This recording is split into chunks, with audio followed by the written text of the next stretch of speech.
ஒரு நல்ல சிஹெச்ஏவை find out பண்ணுறது பெரிய கஷ்டமாக இருக்குது. சிஹெச்ஏ இல்லாமல் ஏற்றுமதி பண்ண முடியாதா அப்படின்னு பலரும் கேட்டிருக்காங்க. ஏன் நானே கூட நினச்சிருக்கேன். ஆனால் சட்டப்படி ஒரு சிஹெச்ஏ வச்சு தான் வந்து கூட்ஸ் எல்லாம் அனுப்பணும் அப்படின்றதெல்லாம் கிடையாது.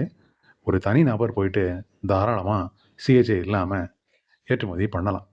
எப்படி ஒரு தனி நபர் வந்து ஒரு ஆர்டிஓ ஆஃபீஸ் போயிட்டு அங்கே லைசன்ஸுக்கு அப்ளை பண்ணி லைசன்ஸ் எடுக்க முடியுமோ அதே மாதிரி பண்ண முடியும். ஆனால் அதில் நிறைய நடைமுறை சிக்கல்கள் வந்து இருக்குது. ஸோ அதை நாம் முதல்ல புரிஞ்சுக்கணும்.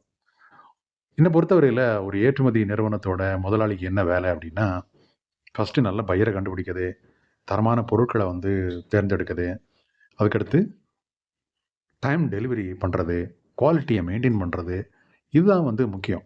அதை விட்டுட்டு இந்த மாதிரி கஸ்டம்ஸில் போய் நான் அந்த வேலையை பண்ணுறேன் இந்த வேலையை பண்ணுறேன்னு போய் க்யூவில் நிற்கிறது, ஐசி போர்ட்டலில் போயிட்டு நாம் டாக்குமெண்ட்ஸ் அப்லோட் பண்ணுற வேலையை பார்த்துட்டு இருக்குது அப்படின்றதெல்லாம் வந்து ஒரு ஏற்றுமதி தொழில் முனைவோருக்கு வந்து தேவையில்லாத வேலை. அதுக்குன்னு சில ஆளுங்க இருக்காங்க. அவங்க கையில் பொறுப்பை கொடுத்துட்டோம் அப்படின்னா அவங்க வந்து அதை சக்ஸஸ்ஃபுல்லாக பண்ணி கொடுத்துருவாங்க.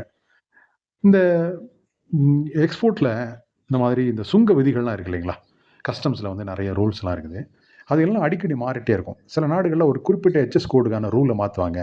திடீர்னு ஒரு குறிப்பிட்ட ஹெச்எஸ் கோடுக்கு வந்து ஒரு புது சர்டிஃபிகேட் வந்து மேண்டேட்ரி, அது இருந்தால் தான் எக்ஸ்போர்ட் பண்ண முடியும், அது இருந்தால் தான் எங்கள் நாட்டில் கிளியர் பண்ணுவோம் அப்படிலாம் சொல்லுவாங்க. இந்த அப்டேட்லாம் நமக்கு அவ்வளோ ஈஸியாக கிடைக்காது. சிஹெச்எஸ்க்கு வந்து வேலையே அதுதான். அவங்க அதை தான் டெய்லி பண்ணிகிட்டு இருக்காங்க. ஸோ அதனால் அவங்களுக்கு வந்து இந்த அப்டேட் கிடச்சிரும். அதனால் அவங்க ரொம்ப ஈஸியாக வந்து இதில் வந்து தெளிவாக எந்த ஒரு பிரச்சனையும் இல்லாமல் அந்த வேலையை பண்ணி கொடுத்துருவாங்க. இப்போ நம்மளே நேரடியாக போய் பண்ணோம் அப்படின்னா அந்த கண்டெய்னர் சரியான இடத்துக்கு மூவ் பண்ணணும். அதுக்கடுத்து கஸ்டம்ஸ் ஆஃபீஸர்ஸ்லாம் வந்து செக் பண்ணும்போது பெட்டியெல்லாம் திறந்து பார்க்கும்போது அதுக்கு நம்ம ஹெல்ப் பண்ணணும். திருப்பி அவங்க சீல் வைக்கிற வரைக்கும் அவங்க கூட நிற்கணும். ஸோ இதுக்கெல்லாம் நாம் போகணும், இல்லை நம்மளோட நியமிச்ச ஆள் ஒருத்தர் அங்கே அனுப்பணும். ஆனால் சிஹெச்கிட்ட இந்த வேலையை கொடுத்துட்டோம் அப்படின்னா அவங்களுக்கு டெய்லி என்ன 24 ஹவர்ஸும் ஹார்பரில் ஆள் இருப்பாங்க. ஸோ எப்போ வேணாலும் அவங்க போய் இந்த வேலையை பார்த்துக்கிறதுக்கான மேன் பவர் வந்து அவங்ககிட்ட இருக்குது. ஸோ அந்த பொறுப்பில் அவங்க எடுத்துப்பாங்க. ஸோ அதனால் இது வந்து நாம் கையில் எடுத்தோம் அப்படின்னா நம்ம வந்து ஆஃபீஸில் இருக்க நேரத்தை விட நம்ம ஹார்பரில் இருக்கக்கூடிய நேரம் தான் அதிகமாக இருக்கும். ஸோ இப்போ இந்த மாதிரி நேரம் விரயம் ஆகும்போது நமக்கு இந்த டெமரேஜ், டிடென்ஷன் இதெல்லாம் வந்து வர்றதுக்கு வாய்ப்பு இருக்குது. ஏன் ஒரு நாள் டிலே ஆனால் கூட நாம் அதுக்கான பணத்தை நம்ம போர்ட்டுக்கு வந்து போர்ட் அத்தாரிட்டி கட்டி ஆகணும், வேறு வழி இல்லை. ஸோ ஒரு அனுபவமுள்ள சிஹெச்ஏ என்ன பண்ணுவார், இதெல்லாம் இப்படி தான் நடக்கும், இந்தந்த டாக்குமெண்ட் இப்போ கேட்பாங்க, இப்போ நம்மளை கூப்பிடுவாங்க, என்னென்ன கேள்வி கேட்பாங்க அப்படின்ற ஒரு அனுபவம் இருக்கிறதுனால அவர் எல்லாமே வந்து ரெடியாக வச்சுருப்பார். ரொம்ப ஈஸியாக வேலையை முடிச்சிடுவார். டிலே அப்படின்ற பேச்சுக்கே வந்து இடம் இருக்காது. சில நேரங்களில் இந்த துறைமுகத்தில் இருக்கக்கூடிய அதிகாரிகள் வந்து சில டாக்குமெண்ட்ஸ் கேட்பாங்க, சில நடைமுறைகளை வந்து ஃபில்ஃபில் பண்ணிட்டீங்களான்னு கேட்பாங்க. ஸோ புதுசாக போகிறவங்களுக்கு அவங்க என்ன சொல்கிறாங்க ஏது அப்படின்றது ஒன்றுமே புரியாது. சில நேரங்களில் நம்ம ஹாஸ்பிட்டல்லாம் போனோம் அப்படின்னா 2 டாக்டர் வந்து பேசிகிட்டு இருக்கும்போது நம்ம கேட்டோம்னா அவங்க பேசுகிறது இங்கிலீஷாக தான் இருக்கும். நமக்கும் இங்கிலீஷ் தெரியும், ஆனால் ஒன்றுமே புரியாது. ஏன்னா அவங்க பேசுகிறது வந்து லாட்டின் வேர்ட்ஸ், அதாவது மெடிக்கலில் யூஸ் பண்ணக்கூடிய வேர்ட்ஸ்லாம் வந்து லாட்டின். உதாரணத்துக்கு சொல்லணும்னா தலைவலிக்கு நம்ம வந்து ஹெட்டேக்கும்போம், ஆனால் டாக்டர்ஸ் என்ன சொல்லுவாங்கன்னா செஃபால்ஜியா அப்படின்னு சொல்லுவாங்க. ஸோ இதெல்லாம் வந்து இதே மாதிரி ஒவ்வொரு துறையிலையும் வந்து அவங்களுக்குன்னு ஒரு லாங்குவேஜ் இருக்கும்.